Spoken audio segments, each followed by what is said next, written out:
Assalamualaikum warahmatullahi wabarakatuh. Allahumma sholli ala sayyidina Muhammad wa ala ali sayyidina Muhammad. Kisah Jalut dan Tolut adalah bagian penting dalam sejarah Bani Israel yang terjadi setelah wafatnya Nabi Musa alaihissalam. Kemudian di bawah kepemimpinan pengikut Nabi Musa alaihissalam, yaitu Yusya bin Nun atau Yosua, dengan mudah mereka merebut Palestina. Namun setelah Yosua meninggal, Bani Israel kemudian menghadapi masa-masa suram dan sulit. Saat itu ajaran agama mereka juga mulai surut. Mereka mulai melupakan agama dan melakukan banyak dosa. Masyarakat Israel terjerumus dalam kedurhakaan, kufur, dan kezaliman. Mereka bahkan membunuh para nabi yang diutus Allah Subhanahu wa Ta'ala untuk membimbing mereka. Akibatnya, Allah Subhanahu wa Ta'ala murka dan mencabut kekuasaan dari mereka. Masyarakat Bani Israel akhirnya menjadi sasaran penindasan oleh bangsa Amalikah atau Baltata yang kuat dan kejam. Mereka menahan para pemimpin Bani Israel, menculik anak-anak mereka dan mengambil alih wilayah mereka. Keadaan ini menjadi bencana besar dan sangat menderita bagi Bani Israel.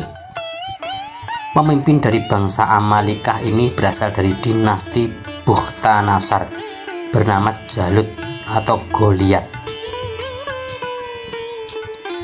Di tengah penindasan ini, Bani Israel pun mengharapkan Allah Subhanahu wa Ta'ala mengutus seorang nabi yang akan menyelamatkan mereka. Namun dalam keadaan yang sangat sulit ini, ternyata ada satu-satunya keturunan dari Lawi yang tersisa, yaitu seorang wanita bernama Hubla.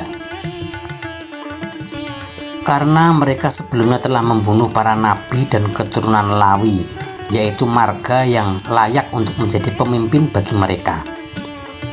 Kemudian lahirlah anak laki-laki yang oleh ibunya Hubla diberi nama Samil atau Samuel, yang artinya Allah Subhanahu wa Ta'ala telah mendengar permohonan saya. Samil tumbuh menjadi seorang nabi dan diutus oleh Allah Subhanahu wa Ta'ala untuk menyampaikan pesan kepada Bani Israel.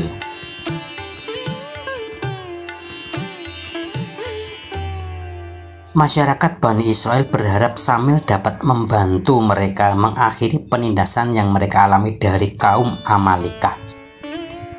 Bani Israel meminta Samil untuk mengangkat seorang raja untuk mereka, yang akan memimpin mereka dalam berperang di jalan Allah Subhanahu wa Ta'ala melawan penindasan. Mereka berkata kepada Samil, "Angkatlah untuk kami seorang raja supaya kami dapat berperang di bawah pimpinannya di jalan Allah Subhanahu wa Ta'ala." Namun Samil ragu dengan permintaan mereka karena mereka merupakan kaum yang pendusta. Nabi Samuel pun menjawab, "Bisa jadi saat kalian nanti diwajibkan berperang, kalian tidak mau berperang." Namun Bani Israel ngotot dan ingin permintaan mereka terpenuhi.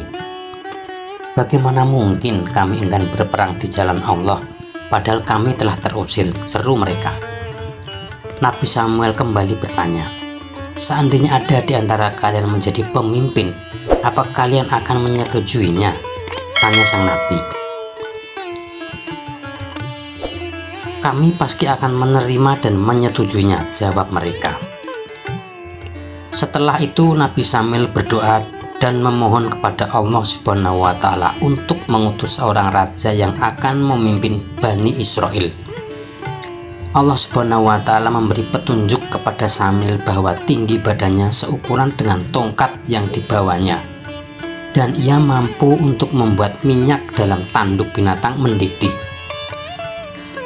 Ketika Samil bertemu dengan pemuda yang bernama Tolut atau Saul di depan rumahnya, tanda-tanda yang dia cari menjadi jelas. Minyak dalam tanduk tersebut mendidih ketika Tolut memasuki rumahnya, dan tinggi badan Tolut seukuran dengan tongkat tersebut. Ini menjadi tanda dari Allah Subhanahu wa Ta'ala bahwa Tolut adalah orang yang dipilih untuk menjadi pemimpin Bani Israel. Ketika Nabi Samil mengumumkan bahwa Tolut akan menjadi pemimpin Bani Israel, bangsa Yahudi awalnya menolaknya dengan keras. Mereka berkata, "Bagaimana mungkin seorang penggembala miskin menjadi raja kami? Bagaimana mungkin kami dipimpin bukan dari keturunan Yehuda? Dan bagaimana mungkin Tolut memerintah kami padahal kami lebih berhak mengendalikan pemerintahannya darinya?" Kata mereka kesal. Karena Tolut hanyalah seorang penggembala miskin dan bukan keturunan Lawi bin Yakub, bukan pula keturunan Yahusa bin Yakub.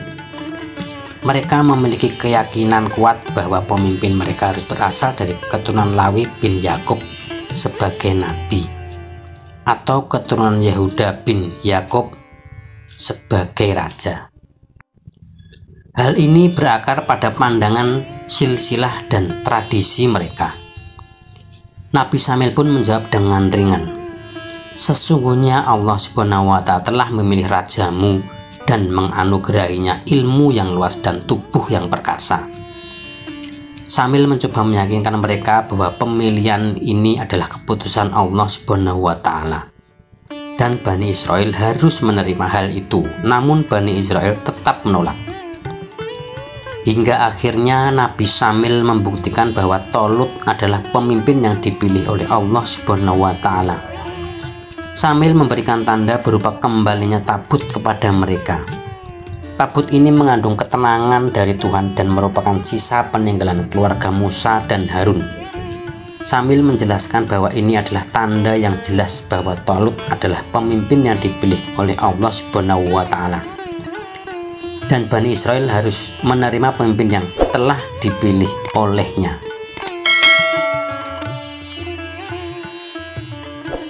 Tolut segera mengumpulkan pasukan Bani Israel untuk menghadapi kelompok penindas yang dipimpin oleh Jalut. Ia memilih 80.000 pemuda yang kuat dengan senjata lengkap berangkat untuk melawan tentara Jalut. Di antara tentara tersebut ada seorang anak kecil dengan bersenjatakan ketapel di tangannya bersama dua saudaranya. Dia bernama Daud. Dialah yang nantinya diangkat menjadi nabi dan rasul oleh Allah Subhanahu wa Ta'ala. Daud pun berkata, "Wahai tuanku Talut, izinkan aku untuk mengikutimu berperang mengalahkan Jalut," katanya.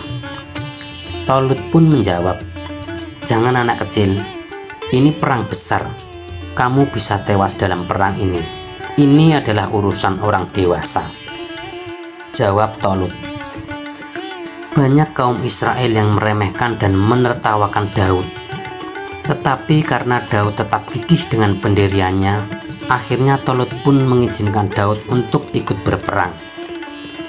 Sebelum berangkat, Tolut berpesan kepada seluruh pasukannya bahwa Allah akan menguji pasukan Tolut dengan sebuah sungai yang sangat jernih mengalir di antara wilayah Yordania dan Palestina di perjalanan nanti. Mereka dilarang untuk meminum air dari sungai tersebut kecuali hanya seciduk tangan saja. Tolut memberitahu kepada mereka, "Sungguh Allah akan menguji kalian dengan sungai ini. Siapapun yang minum air dari sungai itu, maka dia tidak akan menjadi bagian dari pasukanku." Perjalanan mereka pun dimulai. Mereka melintasi gurun Sahara yang sangat panas dan membuat mereka sangat lelah dan sangat kehausan. Akhirnya ketemulah mereka dengan sungai yang telah disebutkan Tolut, dan benarlah apa yang dikhawatirkan Tolut, bahwa sebagian besar pasukannya meminum air dari sungai tersebut dengan membabi buta. Hingga akhirnya Tolut pun harus meninggalkan mereka dan hanya berangkat dengan membawa 300 pasukan dari orang-orang mukmin, termasuk di dalamnya Daud dan dua saudaranya. Diriwayatkan dalam perjalanan Daud, dia mengalami kejadian yang aneh. Ada 3 buah batu yang memanggil-manggilnya untuk dia bawa. Batu ini berkata, "Hei Daud, bawalah kami untuk mengalahkan Jalut, kata mereka. Daud pun mengambil batu itu dan mengantonginya. Setelah sampai di medan perang dan melihat begitu banyak dan besar-besarnya pasukan Jalut, pasukan Tolut merasa ciut nyalinya. Melihat hal ini, Tolut agak risau. Namun dengan kewibawaannya, Tolut lalu memberikan pidato dan semangat yang luar biasa kepada pasukannya dan memimpin doa untuk memohon kepada Allah Subhanahu wa Ta'ala. Tolut dan seluruh pasukannya berdoa, "Ya Tuhan kami, berikanlah kesabaran atas diri kami dan kokohkanlah pendirian kami dan tolonglah kami terhadap orang-orang kafir. Panjat mereka sebelum berperang." Setelah mengucapkan doa dan mendengar kata-kata penyemangat yang luar biasa dari Tolut, semangat semua pasukan menjadi berkobar-kobar bagaikan api dan ingin mengalahkan Jalut beserta pasukannya. Perang pun dimulai. Dengan strategi dan semangat para pasukan Tolut yang luar biasa, pasukan Jalut dapat dibuat kewalahan. Bahkan banyak dari pasukan Jalut yang gugur dalam pertempuran itu. Melihat hal ini, Jalut pun menjadi marah dan ingin menantang duel Tolut. Kata Jalut, "Di mana pemimpin kalian, Tolut? Majulah ke medan perang. Hadapilah aku, Jalut, kalau memang kamu berani." Dengan gagah berani, Tolut pun maju ke medan perang untuk menghadapi Jalut. Mereka pun berduel dengan sangat sengit. Namun dengan badan yang besar bagaikan raksasa, Jalut dapat membuat Tolut menjadi kewalahan. Melihat Tolut dalam kondisi yang terdesak, Daud maju dan menawarkan diri untuk mengalahkan Jalut. Daud berkata, "Tuanku Tolut, izinkan hamba yang berduel dan mengalahkan Jalut yang kejam itu." Tolut pun menjawab, "Jangan Daud, kamu masih kecil, kamu akan tewas berduel dengan raksasa itu." Kemudian dengan yakin Daud pun menjawab, "Insya Allah hamba akan mengalahkan Jalut dengan senjata ketapel saya ini, tuanku." Karena sudah tidak sanggup lagi, Tolut pun akhirnya mundur dan Daudlah yang kini menghadapi Raja Jalut yang kejam dan tamak itu. Dengan lincahnya Daud menghadapi Jalut. Karena badannya yang kecil dan sangat lincah, Jalut pun susah memegang Daud. Hingga pada waktu Daud melempar ketapel pertamanya dan mengenai tepat di kepala Jalut, darah segar mengalir di kepala Jalut. Jalut sangat marah dan lebih membabi buta untuk mengejar Daud. Ketapel kedua pun kembali mengenai kepala Jalut. Disinilah Jalut mulai sempoyongan, tapi masih berdiri dan terus mengejar Daud dengan ganas. Hingga pada akhirnya dilemparlah batu yang ketiga dari ketapel milik Daud dan mengenai tepat di bagian vital kepala Jalut. Jalut akhirnya jatuh tersungkur ke tanah dengan berlumur darah dari kepalanya. Pada akhirnya tewaslah Jalut yang telah kejam menyiksa Bani Israel di tangan Daud. Sebelumnya Tolut telah membuat janji bahwa siapapun yang berhasil membunuh Jalut akan dinikahkan dengan putrinya dan akan diberikan setengah kepemimpinan kerajaan Bani Israel sebagai hadiah.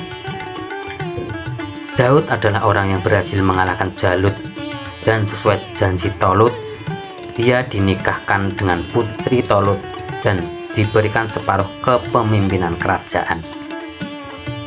Ketika usia Daud mencapai 40 tahun, Tolut meninggal dunia dan Daud menggantikannya sebagai raja Bani Israel. Namun peran Daud tidak hanya sebagai raja, tapi Allah Subhanahu wa Ta'ala juga mengutusnya sebagai seorang nabi dan rasul.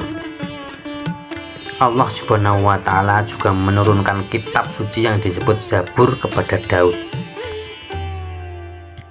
Ini adalah periode yang penting dalam sejarah Bani Israel, di mana Daud memimpin sebagai raja dan juga menerima wahyu ilahi sebagai seorang nabi, serta memiliki tanggung jawab untuk menyebarkan ajaran Allah Subhanahu wa Ta'ala melalui kitab suci Zabur yang diturunkan kepadanya. Wallahu a'lam bishawab. Wassalamualaikum warahmatullahi wabarakatuh. Allahumma sholli ala sayyidina Muhammad wa ala ali sayyidina Muhammad.